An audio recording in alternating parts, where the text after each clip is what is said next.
She wouldn't stop obsessing. It got dark fast. The hum of my computer was the only sound for hours. Design work. Endless revisions. That's my life. 32, single, and my best friend is Adobe Illustrator. Pathetic, right? I didn't think about it much, honestly. The quiet was comfortable. Then I met Clara. It was at the Daily Grind, my usual coffee shop. I was hunched over my laptop, wrestling with the logo design, when she just started talking to me. Cool stickers, she said, pointing to the various design-related decals on my laptop. Are you a graphic designer? I blinked, surprised. People usually don't notice or care. Yeah, I mumbled. Freelance. She smiled. That's awesome. I work at the art gallery downtown. It's pretty different, but I love art in all its forms. Clara was striking. Big, expressive eyes, dark curly hair, and a way of looking at you like you were the only person in the room. We talked for almost an hour. About design, about art, about me. She asked a lot of questions. More than anyone ever had, really. I found myself telling her things I hadn't even told Sarah, my closest friend. We exchanged numbers. I didn't expect anything to come of it, but she texted me that night. Clara had a great time talking to you today, Liam. Maybe we could do it again sometime? I hesitated. Dating wasn't exactly my forte, but she was interesting, and if I was honest with myself, the attention was nice. Me? Yeah, that sounds good. Our first few dates were intense. Clara was enthusiastic, almost overwhelmingly so. She remembered everything I said, down to the smallest detail. I mentioned once, in passing, that I liked a particular obscure band, and she showed up at our next date with tickets to their concert. A concert that was happening that night. It was flattering, sure, but there was also something unnerving about it. She asked about my family, my childhood, my past relationships. It felt like an interrogation sometimes, and she'd often steer the conversation back to me, even when I tried to talk about her. Then came the texts. Constant. Throughout the day. Asking what I was doing, what I was thinking, if I was missing her. If I didn't respond within a reasonable time frame, reasonable according to her, not me, she'd call. One afternoon, I was trying to focus on a project when she showed up at my apartment, unannounced. Hey, she said, beaming, like it was the most normal thing in the world. I was in the neighborhood and thought I'd say hi. My apartment is not in the neighborhood of the art gallery downtown. Hey, Clara, I said, trying to keep my tone neutral. I'm actually working right now. Oh, I won't stay long, she said, already pushing past me into the apartment. Just wanted to see your place. She started poking around, picking up objects, examining my books. It felt invasive. That's when she started with Sarah. Sarah and I had been friends since college. She was practical, grounded, the opposite of Clara in every way. Clara made no secret of her dislike. She seems intense, Clara said one night, after Sarah had called to check on me. Always so serious. Don't you think she's a little controlling? I bristled. Sarah's not controlling. She's just looking out for me. I'm looking out for you too, Liam, Clara said, her voice soft but with an edge. Maybe I'm just better at it. Then came the gift. A package arrived while I was out getting groceries. It was heavy, wrapped in plain brown paper. Inside was a framed piece of art. It was my design. A design I had created years ago, as a student. A design I had never shown anyone, never published, never even saved digitally. It was a pencil sketch, tucked away in an old sketchbook in my closet. The copy was almost perfect, but not quite.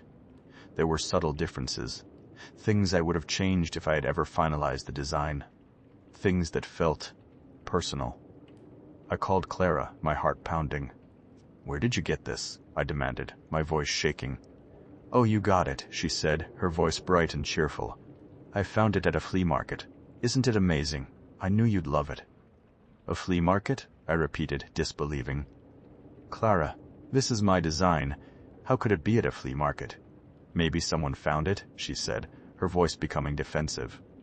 I don't know, Liam. What does it matter? I thought it was cool, and I wanted you to have it. I hung up, feeling sick. I pulled the sketch from my closet. The original. It was still there. That's when I knew I had to end it. It wasn't easy. I met her at the coffee shop. I told her I needed space, that I wasn't ready for a relationship this intense, that we just weren't compatible. She didn't take it well. First came the tears, pleading, begging me to reconsider, saying she loved me, that she would change. Then came the anger, accusations, saying I was using her, that I was cold and unfeeling. Finally, she just went silent. Her eyes narrowed, and she said, "You'll regret this, Liam. You'll see." I walked away, feeling a mix of relief and dread. I didn't know how right she would be. The stalking started subtly. A glimpse of her car parked down the street. Seeing her at the grocery store, even though she lived miles away. Receiving anonymous texts with details about my day that only she would know. I started keeping my blinds closed. I changed my route to work. I tried to avoid going out alone. Then came the messages, scrawled in messy handwriting on pieces of paper, slipped under my door. "I'm watching you. I know what you're doing. You can't hide from me." The artwork was even more disturbing. Crude drawings, often featuring me, always with a menacing figure lurking in the background. I changed my locks. I installed security cameras. I told Sarah everything. "This is getting serious, Liam," she said, her voice filled with concern. "You need to go to the police." I hesitated. I didn't want to make a fuss. I didn't want to escalate things. But then came the note. The one that made me realize I was in real danger. "You think you can get rid of me? I know where you sleep.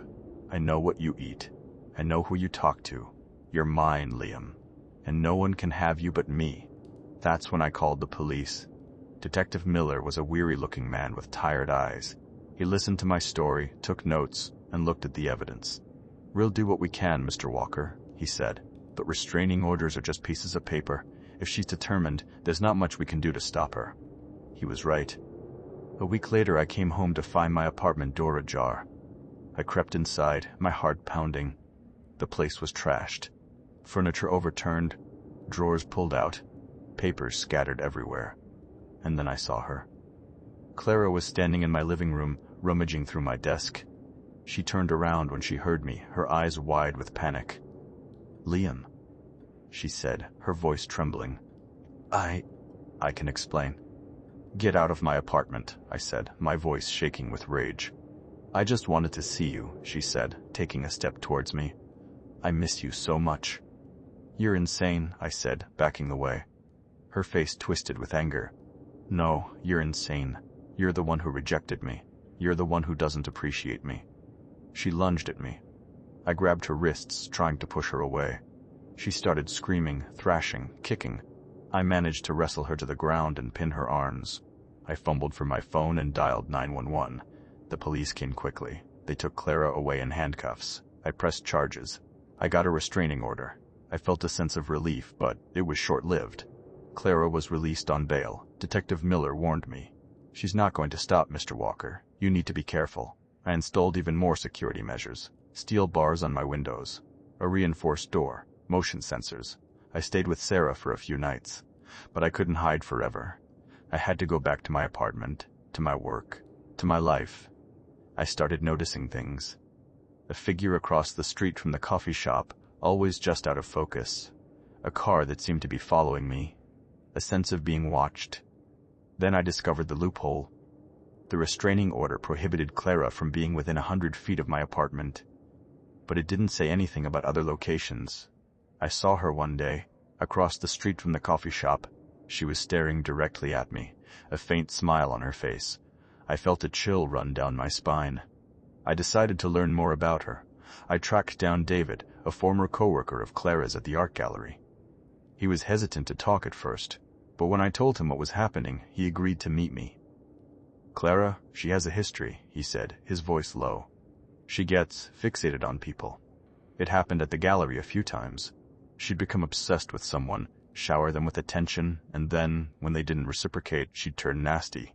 "Did she ever hurt anyone?" I asked, my voice trembling. David hesitated. "There was one incident," he said. "A guy she was obsessed with, he found his car vandalized, and there were rumors about her hacking into his email account, but nothing was ever proven." He looked at me, his eyes filled with concern. "Be careful, Liam," he said. "She's not right in the head." The final straw came a week later. Another package arrived. This one was large, heavy, and shaped like a human body. I hesitated to open it. I knew, somehow, what was inside. I finally ripped it open. It was a mannequin.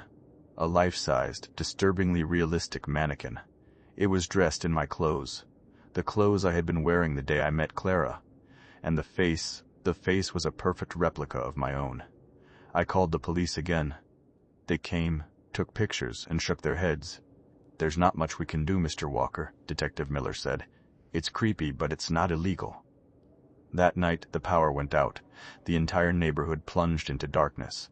I sat in my apartment, my heart pounding, listening to the silence. Then I heard a noise. A soft scraping sound outside my door. I grabbed the heavy wrench I kept by my bed. My hand was shaking so hard I could barely hold it. I crept to the door and peered through the peephole. Nothing. I took a deep breath and slowly opened the door. The hallway was dark, silent. Then I saw it. A figure standing in the shadows at the end of the hall. I couldn't make out who it was. But then, a single red laser dot appeared on my chest. And then, nothing. Just a ringing in my ears, and everything went black.